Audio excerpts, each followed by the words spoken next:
pengharapan di masa krisis. Ya, seringkali pada waktu kita mengalami krisis dalam hidup kita, ya masa-masa sulit, ya sepertinya semuanya jadi gelap. Berapa kita ngalami gelap, kita tidak tahu apa yang dibuat. Nah, Rasul Yakobus, saudara, ini memberikan nasihat kepada kita tentang pentingnya pengharapan, ya untuk kita bisa bertahan, ya melewati dan bisa melewati masa-masa krisis dalam hidup kita. Nah, kita buka Alkitab kita dari Yakobus pasal 5, saudaraku, ya. Kita Yakobus pasal 5 ayat yang ke-8. Kita akan baca bersama-sama, Ibu Bapak. 1, 2, 3. Kamu juga harus bersabar dan harus meneguhkan hatimu. Nah, kata meneguhkan hatimu dalam terjemahan yang lain tuh dikatakan keep your hopes high. Jadi tetap nih punya pengharapan yang tinggi, ya. Karena apa? Kedatangan Tuhan sudah dekat. Jadi semakin banyak kita belajar tentang pengharapan, ya, pengharapan kepada Yesus, ya. Bukan kita berharap kepada diri sendiri, saudaraku, kepada manusia atau apapun, tapi berharap semakin kita bisa menyadari, saudaraku, betapa pentingnya pengharapan ini untuk apa, saudara? Pengharapan ini penting untuk apa? Kesehatan daripada kehidupan rohani kita. Katakan amin. Ya, karena orang bisa punya pengharapan kepada Kristus, pasti orang itu punya apa? Punya iman. Karena iman adalah dasar dari segala sesuatu yang kita harapkan. Saudara, kita nggak mungkin bisa berharap, punya pengharapan kepada Tuhan Yesus kalau kita tidak memiliki iman. Nah, otomatis saudaraku, kita bisa punya iman karena apa? Kita mengerti firman. Kita punya pengetahuan firman. Makanya Rasul Yakobus, saudaraku, dia menjelaskan bahwa pengharapan itu harus didasarkan, saudaraku, yaitu apa? Pengetahuan dan pengertian akan firman Tuhan. Saudara dan saya tidak akan pernah bisa, ya, memiliki pengharapan kepada Tuhan. Saudaraku, ya, kita nggak akan pernah bisa memiliki pengharapan pada Tuhan kalau kita tidak memiliki apa? Tidak mengetahui kebenaran firman Tuhan. Katakan amin. Kita nggak tahu apa yang Tuhan katakan tentang masalah kita ini, tentang hidup kita ini, rencana, ya kita blank, gelap. Ya pasti kita gak punya pengharapan, saudara. Ya, kita mudah sekali kalau kita gak punya pengetahuan dan pengertian akan firman Tuhan. Kita mudah sekali menjadi orang yang kehilangan harapan dan cepat berputus asa. Katakan amin. Jadi pengharapan itu, saudaraku, ya kan, didasarkan pada apa? Pengetahuan dan pengertian akan firman Tuhan. Apa yang kita ketahui, ya, itulah yang memberikan kita kekuatan, ya kan, untuk bisa berharap. Katakan amin. Ketika saya ngalami masalah, ya pernah ngalami masa sulit, ya kan, dalam hidup saya. Saya tanya, saya doa sama Tuhan, Tuhan, ini masalah ini gimana? Lalu tiba-tiba tuh muncul satu pengertian firman. Ya saudaraku, barang siapa yang percaya kepada Tuhan tidak akan dipermalukan. Yang kedua itu kan Roma 10 ayat 11. Lalu ayat berikutnya ada kata-kata, saudara, barang siapa yang berseru kepada nama Tuhan akan diselamatkan. Nah, karena saya dapat pengetahuan ini, pengertian ini secara pribadi, saya punya pengharapan. Tuhan pasti tolong. Dasarnya apa? Saya berharap karena ada iman. Iman itu dari mana? Dari pengetahuan akan firman. Kalau kita nggak punya firman, nggak ada firman di sini, nggak ada firman sampai di sini, saudaraku, ya, kita nggak, pasti hidupnya gelap. Makanya Yesus berkata dalam Yohanes 8 ayat 12, Tuhan Yesus berkata begini, ya kan, saudaraku, akulah terang dunia. Yesus berkata, barang siapa mengikut aku, ya mengikut aku, apa? Ia tidak akan berjalan dalam apa? Kegelapan. melainkan ia akan mempunyai terang hidup. Apa artinya berjalan dalam kegelapan? Hidup dalam kebingungan. Kita bingung karena kita tidak tahu. Kalau kita tahu nggak bingung. Jadi hidup dalam kegelapan adalah hidup tanpa pengharapan. Kalau kita tidak tahu, pasti kita bingung. Kita khawatir, kita takut, kita putus asa akhirnya. Karena kita nggak tahu, nggak bisa selesaikan ini. Nggak bisa menyelesaikan masalah. Kita nggak tahu jalan keluarnya. Kedepannya kemana? Saudara, itu namanya hidup dalam kegelapan. Tetapi kalau kita ikut Tuhan, kita ngerti Tuhan. Kita punya Yesus. Kita punya Yesus adalah Allah firman yang menjadi manusia. Nah, kita sudah belajar bahwa, ya kan saudaraku, terang itu berasal dari mana? Dari api. Kalau tidak ada api, tidak ada terang. Dan kita sudah tahu bahwa Tuhan itu adalah, Allah itu adalah api yang menghabiskan. Api yang menghabiskan. Roh Kudus adalah, itu seperti apa? Api. Firman Tuhan, Yeremia katakan itu adalah seperti api. Saya bisa ngerti sini, katakan amin. Sepanjang saudara punya Yesus, punya Roh Kudus, punya firman, saudara punya api, pasti saudara punya terang. Kalau punya terang artinya punya apa saudara? Punya pengharapan. Kenapa punya pengharapan? Karena punya pengertian, punya pengetahuan. Ini yang kita mau belajar. Saudaraku, ya kan? Makanya Mazmur 119 ayat 130 katakan, bila tersingkap firman-firmanmu memberi terang, memberi pengertian kepada orang-orang bodoh. Ibrani 11 ayat 3 katakan apa? Karena iman kita mengerti. Kenapa? Karena iman kita mengerti. Karena iman itu bisa timbul karena kita mendengar apa? Firman Tuhan. Saudara dengar firman sekarang, pengajaran firman sekarang. Seharusnya saudara, apa yang saudara dengar, kata-kata ini, saudara kata firman ini, masuk ke dalam hati. Ketika masuk ke dalam hati, itu memberikan apa? Pengertian. Lalu saudara jagain di dalam pikiran. Saudaraku, dalam bentuk pengharapan. Katakan amin. Ya kan? Ketompong pengharapan, baju zirah, iman. Jadi iman di hati, pengharapan di mana? Di pikiran. Saudara bisa mengerti sini, katakan amin. Karena iman, kita baca sama-sama Ibrani 11 ayat 3. Karena iman kita mengerti bahwa alam semesta telah dijadikan oleh firman Tuhan. Sehingga apa yang kita lihat telah terjadi dari apa yang tidak dapat kita lihat. Jadi rupanya saudaraku, yang tidak kelihatan yaitu apa? Firman Tuhan. Tuhan, Roh Kudus, jiwa kita, itu gak kelihatan. Itu bisa menciptakan sesuatu yang kelihatan. Katakan amin. Itu dengan iman. Nah, oleh karena itu saudara, saya ingin bagikan hari ini tiga alasan.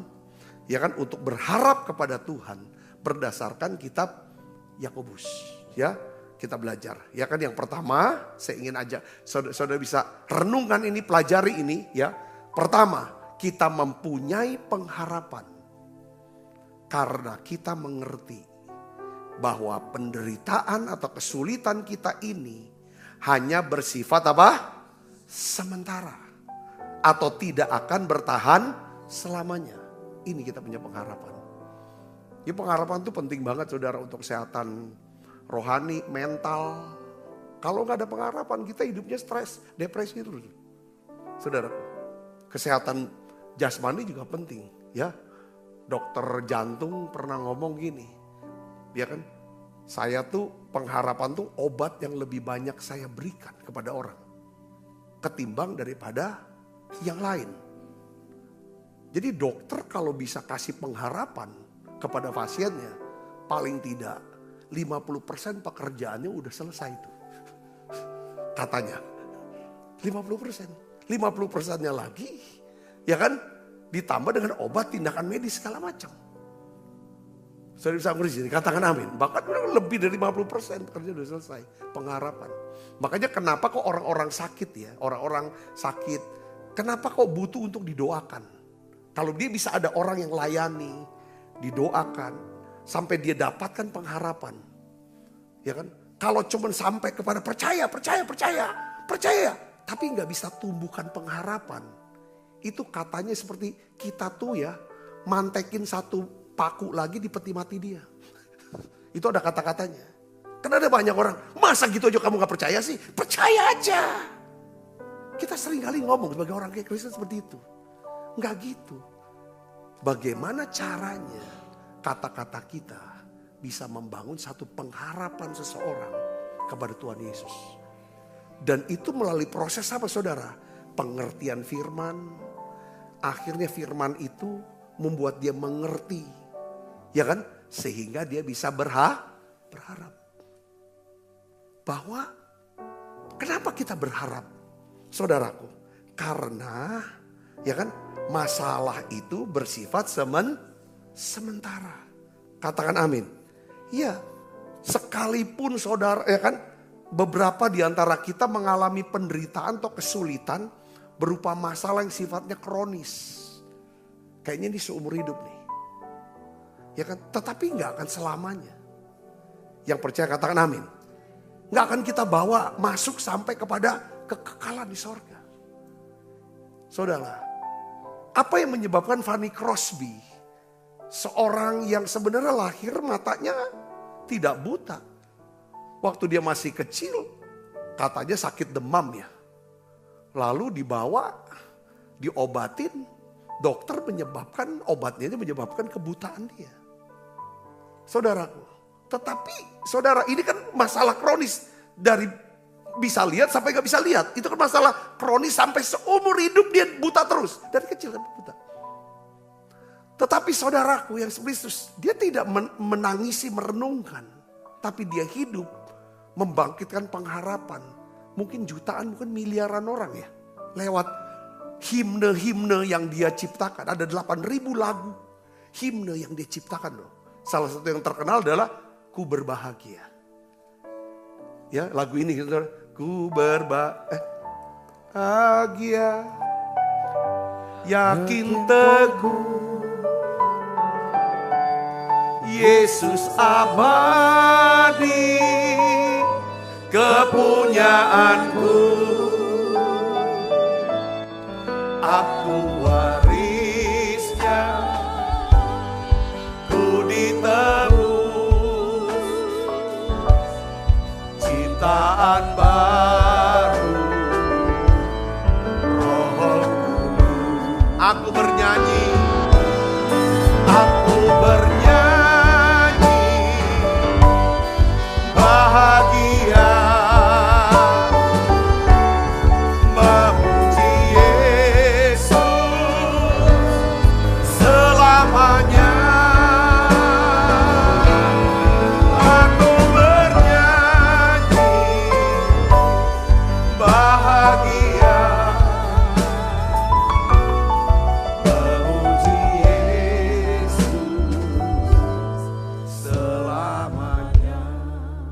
Masalah itu sifatnya apalagi kita nggak kena buta kayak dia. Itu kan masalah kronis tuh sampai seumur hidup. Saudaraku, ini pengertian ini orang punya pengharapan, ya punya iman. Ku yakin teguh, Yesus abadi punyaanku. Dia yakin, dia tetap bahagia kok dengan hidupnya. Satu hari katanya ada wartawan yang nanya sama Fanny Crosby ini saudaraku. Ya intinya pertanyaannya itu adalah menyesal gak dia dengan mata buta ini. Pertanyaannya kalau kamu dilahirkan lagi lah, ulanglah. Gak mungkin kita mati lahir lagi, enggak, bukan itu maksudnya. Kalau kamu ditarik balik hidup lahir, kamu pilih jadi orang yang bisa melihat atau tetap seperti ini. Saudara tahu jawabannya apa?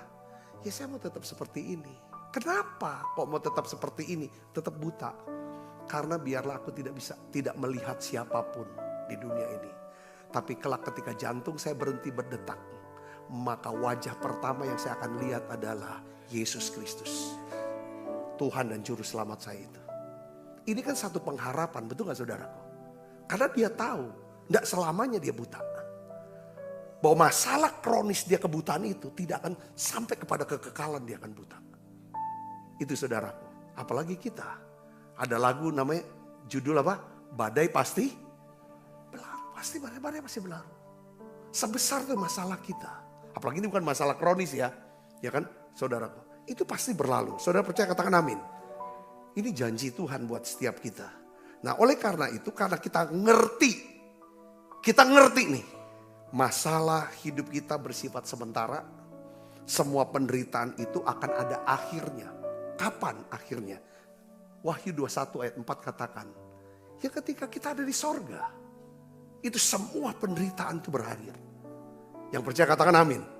Dia katakan apa saudara? Ini firman Tuhan yang berkata. Baca sama-sama. 1, 2, 3. Dan ia akan menghapus segala air mata.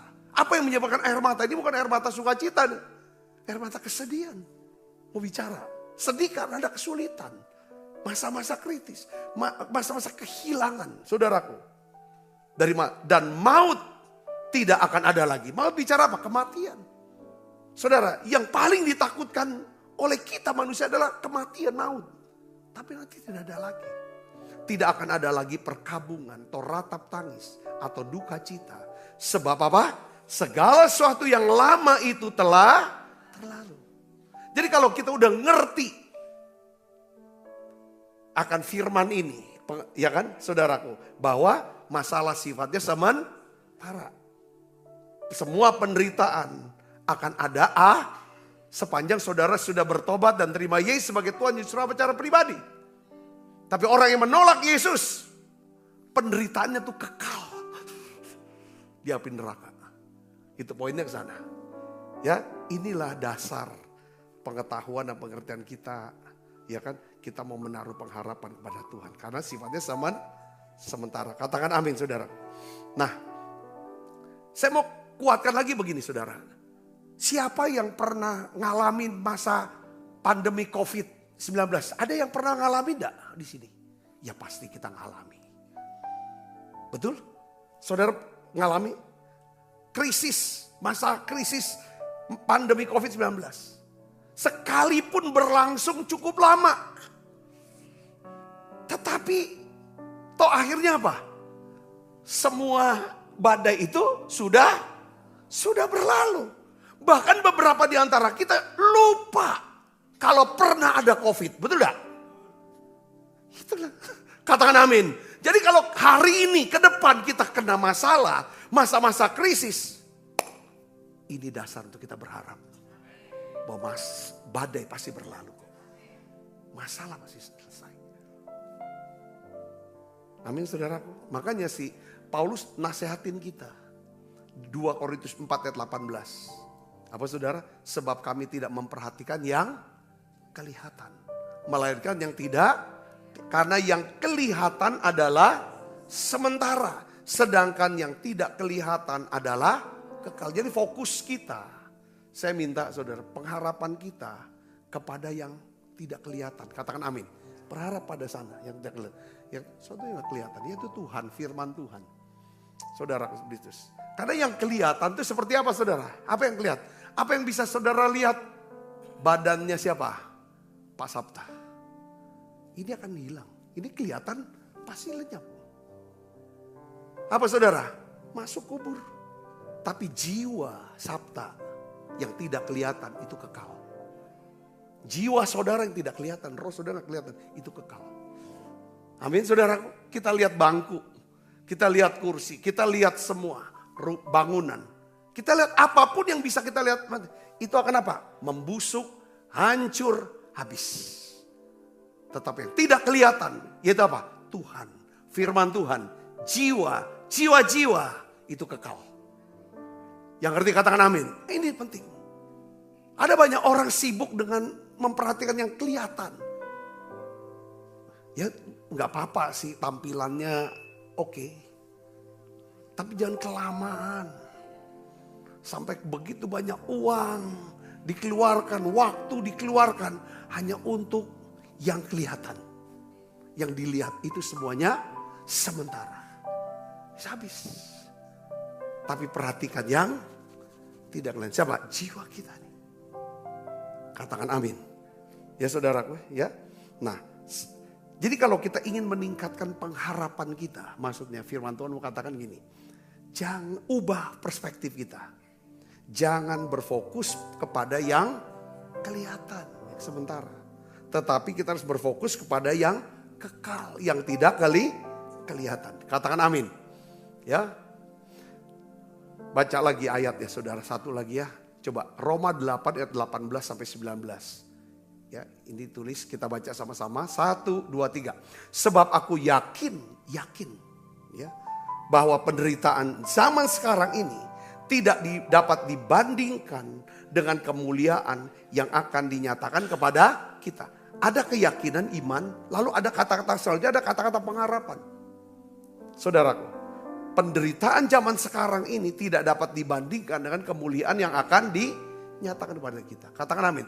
Jadi kalau saudara mau ambil keputusan menderita dalam jangka pendek, saudara akan menikmati kenikmatan dalam jangka panjang. Tapi kalau saudara tidak mau belajar menderita dalam jangka pendek, saudara akan mengalami penderitaan dalam jangka panjang. Contoh aja kebiasaan apa saudara? Berpuasa. Siapa yang masih punya kebiasaan berpuasa bagi orang Kristen? Masih saudara? Kan ini kalau saudara latih, ya kan 21 hari gitu kan. Itu tuh menderita kan, puasa kan, lapar. Tapi manfaatnya saudara, ya kan secara rohani, roh doa saudara dahsyat. Jiwa saudara makin lebih tenang, lebih mudah masuk firman.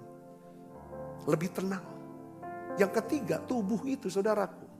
Ya kan gula darah lah, tensi, semua. Itu bisa apa? Bisa normal. Katakan amin. Ini hal-hal, ada keputusan kita. Enggak lah, aku tahan dulu, menderita sebentar lah. Enggak mau beli ini, aku nabung dulu. Baru aku beli. Banyak orang sekarang nih karena yang penting nikmat dulu sekarang, nanti ke depan belum tahu kita gimana. Itu harus kita robah. Katakan amin saudara. Belajar. Ya. Ada penderitaan-penderitaan yang kita ambil keputusan. Itu penderitaan karena apa? Disiplin. Penderitaan karena disiplin itu akan menghasilkan saudara kemuliaan dan kebesaran. Kekayaan, kebesaran, kemuliaan. Katakan amin. Disiplin dan rohani, jasmani, apapun, keuangan apapun. Ya. Disiplin, ya kan? Daripada penderitaan karena apa? Penyesalan. Menyesal pun menderita, betul gak saudara? Ya kenapa aku harus ini? Esau, Yakub dia menderita. Saudara, untuk disiplin dia tidak makan. Dia udah siapkan makanan untuk dia makan. Saudara, tetapi saudaraku Yesus karena obsesi dia ingin sesuatu yang tidak kelihatan. Namanya apa? Hak kesulungan. Betul? Esau, saudaraku. Saudara, dia tidak pernah mau disiplinkan perutnya. Dia, yang penting sekarang aku sekarang butuhnya makan. Bentar lagi aku juga mati lah, buat apalah hak kesulungan yang gak kelihatan. Yang penting yang bisa dilihat dulu lah, yang kita mau ambil. Yang gak kelihatan belum tentu ada. Saya ngerti. Alkitab katakan kalau di perjanjian baru. Dia menyesal sampai cucuran air mata.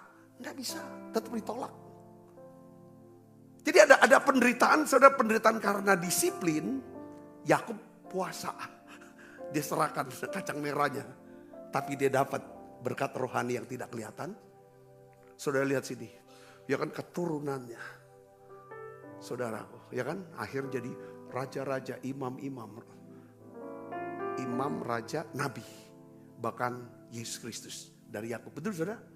Keturunan Esau. Saudaraku, ini yang saya inikan ya, penderitaan zaman.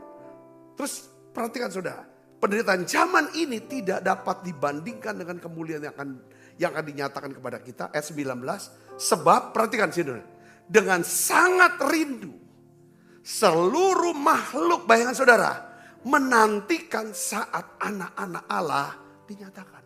Rupanya sebuah makhluk, ini bicara apa saudara? Malaikat semua, nantikan. Kapan kita ini anak-anak Allah itu dinyatakan? Kapan maksudnya? Diangkat oleh Tuhan. Ini kedatangan Tuhan. Katakan amin. Diubahkan. Waktu saudara dan saya bertobat terima Yesus, roh kita sempurna. Kita sudah lahir baru. Katakan amin. Tapi jiwa kita masih berproses. Makanya kita perlu kepenuhan Roh Kudus. Kita butuh firman untuk sucikan karakter kita. Ya saudara, tapi pada waktu kita pakai tubuh-tubuh yang bisa merosot, bisa lemah dan lain sebagainya. Tapi pada waktu kedatangan Tuhan yang kedua kali, roh, jiwa, tubuh kita itu sempurna. Katakan amin. Karena kita pakai tubuh kamu, ini yang sedang dinantikan. Ini yang sedang diharapkan segala makhluk. Yang ngerti katakan amin. Ini pengharapan. Ayat 22 katakan ini. Sebab kita tahu bahwa sampai sekarang segala makhluk sama-sama mengeluh. Dan sama-sama merasa sakit maksudnya mengeluh, merintih sakit. Selama kita hidup di dunia ini, kita ngalami banyak pergumulan-pergumulan. Tapi kalau saudara punya pengertian, pengetahuan akan firman, janji Tuhan, saudara punya dasar untuk berharap. Katakan amin. Yang kedua saudara, ya kan? Kita mempunyai pengharapan karena kita tahu. Maksudnya kita punya pengharapan karena kita tahu. Taunya apa saudara? Kemarahan tidak akan mengubah apapun, justru akan memperburuk situasi dan melukai diri kita. Saudara, ada banyak orang merespon masa-masa sulit dalam hidup mereka. Dengan apa? Marah. Kemarahan, Yakobus berkata apa? Tidak mengerjakan kebenaran di hadapan Allah. Coba kita baca Yakobus 1 ayat 19 sampai ayat 20. Kita baca sama-sama. 1, 2, 3. Hai saudara-saudara yang kukasihi, ingatlah hal ini. Setiap orang hendaklah cepat untuk apa? Mendengar. Tetapi apa? Lambat untuk berkata-kata dan juga lambat untuk marah. Sebab amarah manusia tidak mengerjakan kebenaran di hadapan Allah. Kita ini kalau lagi sedang menghadapi masa sulit, di mana keadaannya apa yang kita inginkan, ya kan? Keadaan nggak sesuai dengan apa yang kita inginkan. Mengalami pergumulan, kita tuh gampang sekali tersulut. Jadi apa? Marah, tersinggung, kecewa. Saudara, mudah sekali. Nah, Rasul Yakobus, dia berkata begini, saudaraku. Ya, dia kasih nasihat. Ingat ini, camkan ini. Ya kan? Setiap orang hendaklah cepat apa? Mendengar. Supaya apa, saudara? Mendengar apa, saudara? Mendengar suara Tuhan, firman Tuhan. Supaya muncul iman. Kalau ada iman, pasti ada di mana ada pengharapan pasti ada kekuatan, ada sukacita, kemampuan untuk bertahan di masa-masa sulit. Bahkan kekuatan dan kuasa untuk melewati masa sulit itu. Yang ngerti katakan amin. Ayo cepat dengar. Supaya muncul pengharapan. Jangan cepat ngomong. Orang belum selesai ngomong, kamu sudah potong dan kamu ngomong. Bahkan orang belum selesai, kamu sudah marah lagi. Nah, itu maksudnya. Tahu nggak? Kalau orang yang marah-marah, suka marah-marah, itu tidak akan mengerjakan kebenaran. Maksudnya apa sih arti amarah manusia tidak mengerjakan kebenaran di hadapan Allah? Maksudnya gini, ya sulit buat kita. Kayaknya enggak mungkin. Ya kan, berharap lalu marah-marah pada saat yang sama. Katakan amin. Kalau kita udah marah-marah dengan keadaan ini, bagaimana kita bisa berharap? Orang yang marah-marah, orang-orang yang mengeluh, orang yang sungut-sungut, yang ngomongnya negatif, ya itu orang yang gak berharap lah. Katakan amin. Orang yang berharap, orang yang bersemangat. Orang yang bisa bersyukur. Orang yang bisa berdoa. Itu tanda orang yang berharap. Katakan amin. Rasul Yakobus Itu dia nasihati. Kamu tuh gak bisa. Dengar loh, kamu marah, kamu sungguh-sungguh, kamu jengkel, kamu kepahitan, kamu dengki. Gak akan mengubah, gak bisa selesaikan masalah kamu. Malah makin melukai dirimu sendiri. Ya, saudara bisa ngerti sini, katakan amin. Jadi penting sini. Maka dikatakan di dalam Yakobus 5 ayat 9, lanjutnya lagi saudara kita akan baca. Saudara-saudara, janganlah kamu apa? Bersungut-sungut dan saling mempersalahkan. Ini kan biasa kita. Karena dia sih. Supaya kamu jangan dihukum. Sesungguhnya hakim telah berdiri di ambang pintu. Saudara ngerti, katakan amin. Saudara berharap, saudara yakinkan. Hanya pengharapan yang bisa mengubah keadaan.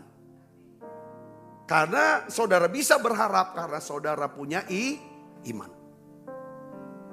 Marah gak bisa. Katakan amin. Saudara mau marah sama siapa? Sama diri sendiri kah?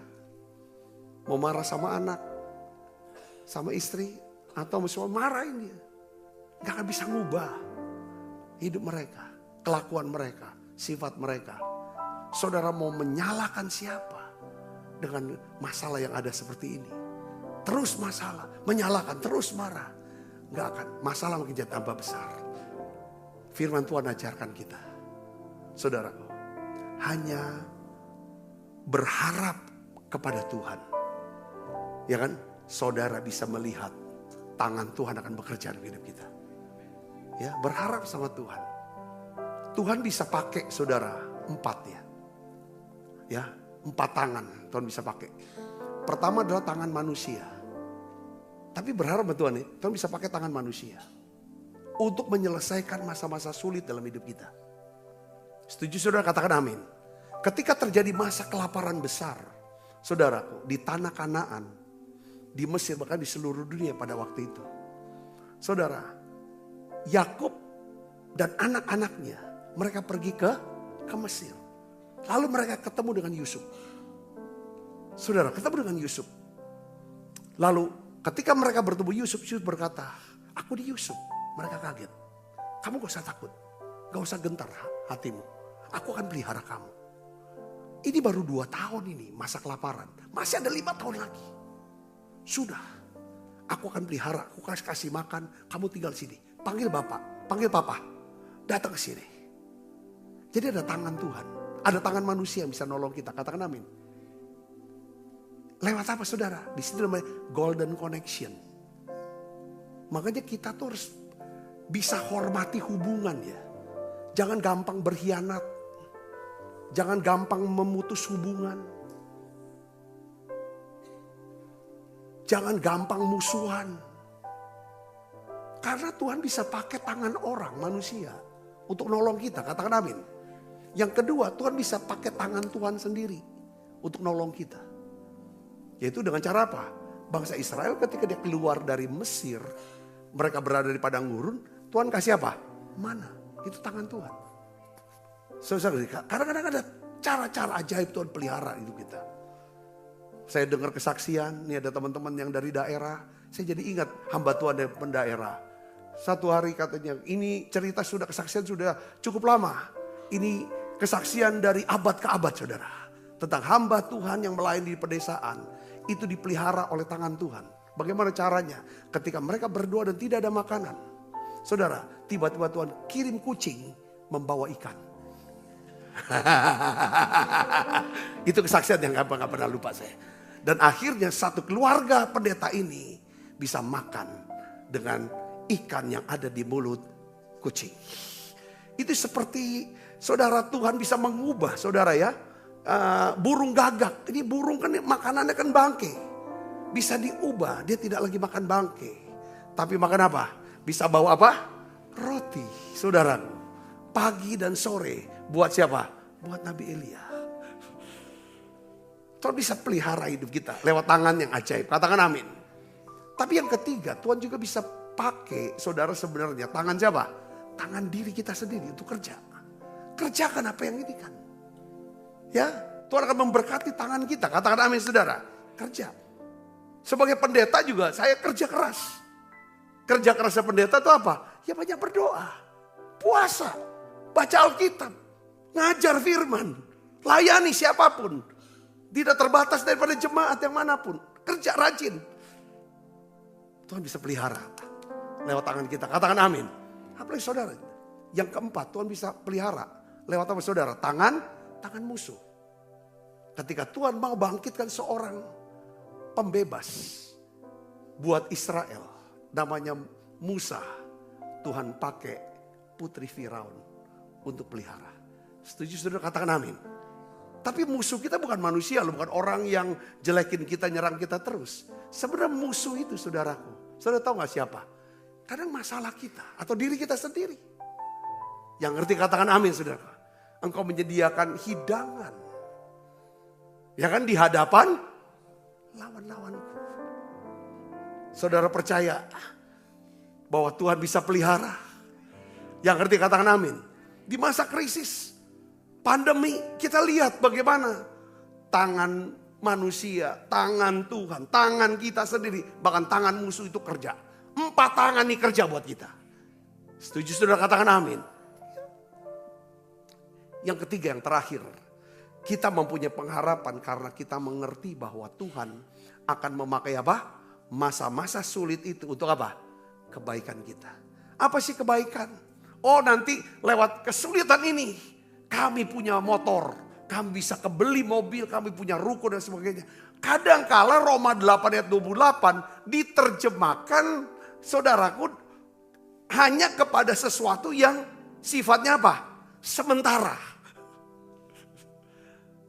Oh aku justru, saya percaya bahwa ada sesuatu Tuhan selalu kerjakan. Sesuatu hasil karyanya dia mau sifatnya kekal. Katakan amin. Kekal. Coba kita baca saudaraku. Roma 8 ayat 28. 1, 2, 3. Kita tahu sekarang bahwa Allah turut bekerja dalam segala sesuatu untuk mendatangkan apa? Kebaikan bagi mereka yang mengasihi Dia. Yaitu bagi mereka yang terpanggil sesuai dengan rencana Allah. Saya percaya saudara, masa-masa sulit dalam hidup kita. Masa-masa krisis dalam hidup kita itu adalah menjadi masa-masa pembentukan karakter kita. Katakan amin. Masa sulit ketika saudara kehilangan orang yang saudara kasihi, saudara cintai, saudara andalkan. Masa itu adalah masa di mana Tuhan bilang, ya kan, kamu tidak usah lagi bergantung sama orang itu. Belajar bergantung sama Tuhan. Itu pembentukan karakter. Katakan amin. Ya kan, mempercayai Tuhan di atas segalanya.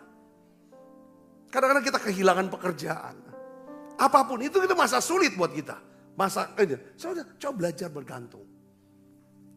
Kehilangan uang pensiun. Beberapa teman-teman yang pensiun, mungkin pensiun dari bank kan dapat tuh sejumlah uang sekian ratus juta atau sekian miliar. Lalu mulai berpikir kan, dengan uang ini aku bagaimana bisa begini kan? Taruh ke investasi. Tiba-tiba gak nyampe 3 bulan habis semua. Lalu dia jalani pensiun bukan dengan punya tabungan. Justru punya hutang. Ini kejadian. Saya bilang Tuhan ingin setelah pensiun naik level rohani. Kalau buat Tuhan mah balikin yang hilang itu gampang. Yang penting hati kita ini melekat lagi balik ke Dia. Selama ini kita pikir uang pensiun itulah yang memelihara kita. Yang bisa lindungi kita. Tuhan mau supaya kita ngerti bahwa Tuhan yang melindungi dan pelihara kita. Yang ngerti katakan amin. Seringkali itu poinnya saudaraku. Beberapa akhirnya kan, ini kan banyak yang kisah-kisah seperti itu. Saudara saya dapetin. Tapi saya melihat cara Tuhan yang ajaib itu tolong dia. Akhirnya apa saudaraku? Utangnya lunas. Dia bisa jalani hidup semakin dekat sama Tuhan. Ada masa-masa saudaraku. Jadi kita harus tahu bahwa kita punya pengharapan. Kenapa? Karena masa sulit. Kenapa di masa sulit kita bisa punya pengharapan? Karena kita mengerti bahwa masa sulit ini bisa mengerjakan kebaikan buat kita. Tuhan bisa kerjakan kebaikan untuk kita. Saudara, trace lah hidup saudara masing-masing. Waktu saudara mengalami masa-masa sulit. Pasti saudara berkata, iya kalau aku enggak ngalami masa sulit ini, mungkin aku enggak deket Tuhan. Aku enggak kenal Tuhan, aku enggak melayani Tuhan. Aku enggak sampai ke level ini rohani aku. Yang ngerti katakan amin. Iya, saudaraku. Jadi masa sulit itu bisa membuat kita semakin mengenal Tuhan. Semakin mengenal jalan-jalan Tuhan. Dan sebenarnya masa sulit itu adalah masa persiapan. Untuk kita bisa melakukan rencana dan panggilan Tuhan dalam hidup kita. Setuju gak saudara? Katakan amin. Ya seperti Yusuf. Saudara, dia harus lewati masa sulit. Dibuang ke sumur. Saudara, lalu dijadikan apa? Budak di Mesir. Jadi tahanan. Itu kan semua proses. Untuk menyiapkan Yusuf menjadi seorang apa? Raja. Kita tahu pada masa itu saudara, Firaun itu orang terkaya di dunia. Orang paling berkuasa di dunia. Dan sekarang saudara, kunci kekayaan itu, kunci kuasa itu dikasih ke siapa? Ke anak muda yang bernama siapa? Yusuf, orang Yahudi. Bayangin saudaraku, kau atur aja apa aja lah. Asal jangan kau duduk ini, bangku saya, tata saya. Semua dikasih saudara. Itu hasil dari apa? Saudara, proses masa-masa sulit. Mereka proses pembentukan karakter, persiapan. Sehingga pada waktu dia berjumpa dengan kakak-kakaknya, keluarganya saudara. Dia tahu panggilan Tuhan. Saya hidup ini untuk satu tujuan. Yaitu apa? Memelihara sebuah bangsa yang besar. Supaya bangsa ini, keluarga ini tidak musnah. Karena lewat keluarga ini, Allah semesta alam punya rencana besar. Yaitu dia mau lahir lewat keluarga ini. Di Bethlehem. Yang ngerti katakan amin. Saudara, itu Yusuf. Lewat proses. Makanya Yakobus dia kasih penjelasan tentang tambahan, tentang kebaikan. Yakobus 1 ayat 2 dan 4 kita baca sama-sama yuk saudara. 1, 2, 3. Saudara-saudara, anggaplah sebagai suatu kebahagiaan apabila kamu jatuh ke dalam berbagai-bagai pencobaan. Anggap sebagai kebahagiaan kalau kita ngalami masa-masa sulit. Kenapa saudara? Kamu tahu, kamu mengerti. Ngerti ini nih. Ujian terhadap imanmu itu menghasilkan apa? Ketekunan. Dan biarlah ketekunan itu memperoleh buah yang matang. Supaya kamu menjadi sempurna dan utuh dan tak kekurangan suatu apapun. Katakan amin. Jadi itu kebaikan Tuhan. Ya kan? Yang kebaikan yang Tuhan lakukan di masa-masa sulit dalam hidup kita. Tuhan akan menolong kita untuk bertumbuh dalam apa? Ketekunan, kesabaran, kedewasaan. Kita memiliki karakter yang kuat. Sehingga kita siap untuk menerima segala berkat yang Tuhan siapkan. Karunia yang Tuhan berikan. Dan kita siap untuk menghadapi apapun itu. Katakan amin. Nah, sebagai penutup saya ingin bagikan begini saudaraku. Ya, bahwa masa-masa sulit, pergumulan dalam hidup kita. Ya saudara, saya percaya nggak akan pernah, kalau saudara ini nggak pernah lepas. Ya kan? Mungkin saudara sekarang bilang, ada beberapa orang sedang mengalami masa-masa sulit hari ini. Perhatikan, saudara harus punya pengharapan. Katakan amin saudara. Saudara harus punya pengharapan. Mungkin saudara, kenapa? Karena masa sulit di sifatnya saudara akan selesai. Ya kan? Tapi kalau saudara yang sedang, sekarang aku sedang ada pergumulan. Siap-siap untuk mengalami pergumulan yang baru. Pasti ada. Katakan amin. Dan kalau dia datang pergumulan itu, jangan seperti kayak udah kiamat. Enggak. Sifatnya sementara. Enggak perlu marah. Dan percaya Tuhan akan turut bekerja untuk mendatangkan apa? Kebaikan. Asal kita mau mengasihi dia dan kita mau hidup sesuai dengan kebaikannya apa? Karakter. Makin lembut, makin rendah hati, makin murah hati.